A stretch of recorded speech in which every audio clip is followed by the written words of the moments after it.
I'm really glad to see you on my channel. In this video, I'll tell you and show you how I paint head studies. The study will be painted in oil. Right now you can see that I have an imprimatura on my canvas. This is a canvas on cardboard. Since the work is meant to be quick in about an hour and a half to 2 hours, I decided not to waste a canvas on a stretcher. Why am I painting this study? It's really useful. The more often you paint studies, the better and faster you get at it. And any work starts with a study. Studies are needed to develop color vision, meaning to see reflections and shades of colors. It's definitely better to paint in daylight. Unfortunately, I didn't have that opportunity because my model could only be present in the evening, but I still really like the reflections from the green on the bright sweater. You'll see them later when there's more painted. The camera doesn't capture them, but in real life they were very vibrant reflections. You can see that my canvas isn't white but red. It beautifully shines through the layers of paint and kind of illuminates the work from within. I made an imprimatura. If we're talking about imprimatura in general, I've already mentioned it in landscape studies. I think the most versatile imprimatura is made with ochre or sienna or some ochre-like shades, because especially for landscapes, they shine beautifully through the sky, through the blue. Basically, what's the benefit of imprimatura? The benefit is that when you paint on a white canvas, you have a very high contrast with the paint you're applying. You might think that your shades are too dark, but when you cover the entire canvas, it turns out that everything is actually washed out because you were painting relative to the white canvas. The next point is that it is not known what kind of soil it is and how good it is. So if the primer isn't very good, I'll do an imprimatura. First of all, I'll immediately see where it's sinking. That's when the paint is matte in some places and glossy in others. So this oil from the paint composition gets absorbed into the canvas surface. The work will be more pale, so you can already see it on the imprimatura. Moreover, I make the imprimatura with a medium that contains linseed oil, but it doesn't dry as slowly as regular linseed oil. So the medium dries faster and it removes that scorching effect, and even if it's there, it will practically disappear in the next layers. Of course, paint goes on the imprimatura much easier. You've probably noticed if you've painted on canvases before that when you apply the first layer, the canvas feels like construction sandpaper that the brush rubs against, and they wear out quickly, of course. In general, in oil painting, brushes wear out quickly, but that's why it's best to use bristle brushes for underpainting. If you can call it that, it's easier to spread large patches and colors on the canvas. Hey friends, if you like my videos and want to see more of them, give me a thumbs up, subscribe to the channel so you don't miss any new videos. Don't forget about the bell, and of course, leave your comments down below this video. When I do quick oil sketches, whether it's a portrait or a landscape, I always paint in a more impasto style. I prefer that meaty kind of painting. First of all, because I don't really have the time to work out the details. Secondly, because I want to see more shades and play of colors. But at the same time, when I paint longer canvases, if you watched my previous video, they are definitely more realistic in terms of textures, but they are less colorful.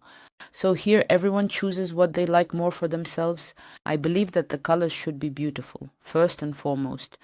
And in the sketch, that's what I primarily try to show. We've figured out a bit about the imprimatura, and now I'll move on to explaining how I continue working after the imprimatura has been applied. Of course, I paint with a brush, and I recommend it to everyone. I would even insist that you should definitely paint with a brush when working with oils, unless it's a compositional piece or a portrait that needs to be sketched out on cardboard first. If you're painting from life, you just need to develop your ability to work with a brush. First of all, it's much easier. You see the whole work at once, and those free brush movements will come in handy for your drawing later on, in all the directions you'll be working in. I definitely don't recommend sketching everything with charcoal, but it's still better than using a pencil. A pencil scratches the surface and it takes a long time because it restricts your hand. So, when you sketch with a pencil, your hand is stiff and tense. When you sketch with a brush, you hold the brush further back from the tip and make light, free movements. You can use charcoal, but of course it will be messy and it will mix in with the paints, so it will blend into the colors. This is a generally accepted norm for many reasons. Not because someone wants it that way, but because it's really more convenient, practical, and you develop your drawing skills faster. You might have noticed that at the beginning of my work, I did an underpainting, meaning that within the first 10 minutes I had covered the entire canvas. Why is this important? Why can't you just paint one face, then add the background, or paint part of the face and then finish the rest of the background? Because when we look at the subject, we see patches, big patches, like a bright face, hair, and a colorful sweater. And the proportion of the size of these patches determines the proportion of what we see. When we cover the entire space of the canvas, we have more reliable references, and it feels easier for us to compare what we've painted with what we see in reality. That is, when we work simultaneously, we can stop at any moment and the sketch will actually be ready. So I could have already stopped painting it halfway.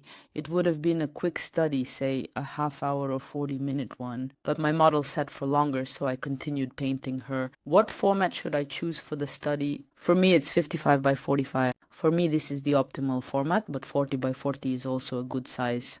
It all depends on what format you're more comfortable with. Some people paint on small canvases, while others prefer larger ones. In general, according to the classic rule, the head fits in the palm of the hand.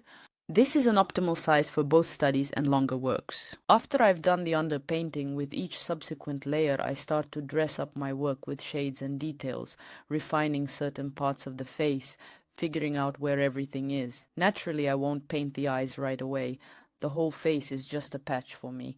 Of course, I work on the entire piece simultaneously so that I can see how the face changes. At this stage, you can definitely see the reflections. If we're talking about some strategy and how I approach the work, I wanted to make the face a bit more detailed in this piece so that the viewer can focus on it. Not even fully detailed, but rather with a thinner layer. But I wanted to make the surroundings, the sweater and the background with very bold strokes. In the end, they turned out not very bold, but still bolder with big thick lines which will add some life to this study. First of all, more vibrant colors. Secondly, I personally enjoy using a big brush. I often use the same effect in my drawings, where something I want the viewer to focus on is done in more detail or with finer strokes, while the surroundings are painted more loosely. In this way, one complements the other. In particular, here I have the sweater and the background done with thick strokes, and because of that, the study looks more vibrant and painterly. Of course, we shouldn't forget about the movement of light, not just on the model itself, but also in the background. The background can't be the same from corner to corner.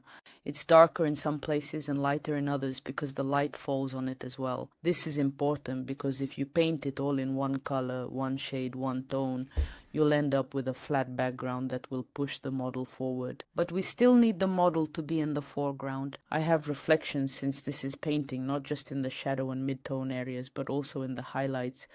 I also have green shades mixed in the highlights. You can see that the impermanent layer is showing through in some places. I like it. I intentionally leave that in the background, and I've also left some of it on the face because I definitely like this effect. I covered the light areas more densely since they have a more greenish undertone, and I absolutely didn't want there to be any pinkish highlights in the eyes. We paint all of that at the last moment if everything else is ready. I repeat, in every video we work on everything simultaneously. Whether it's a portrait study, in oil, a drawing, or a sketch. We draw absolutely everything at the same time. Here's my study, it's almost ready. I had the model pose for 2 sessions. It took about 40 minutes to an hour, then another 40 minutes, since the model had to step away for a little child, and we had to do it over 2 days. But in terms of overall time, this is the standard time for an oil study. Why is it better to paint in daylight? Because all the shades of colors are much better visible, both on the model and in your work. This is important because evening light kills the shades.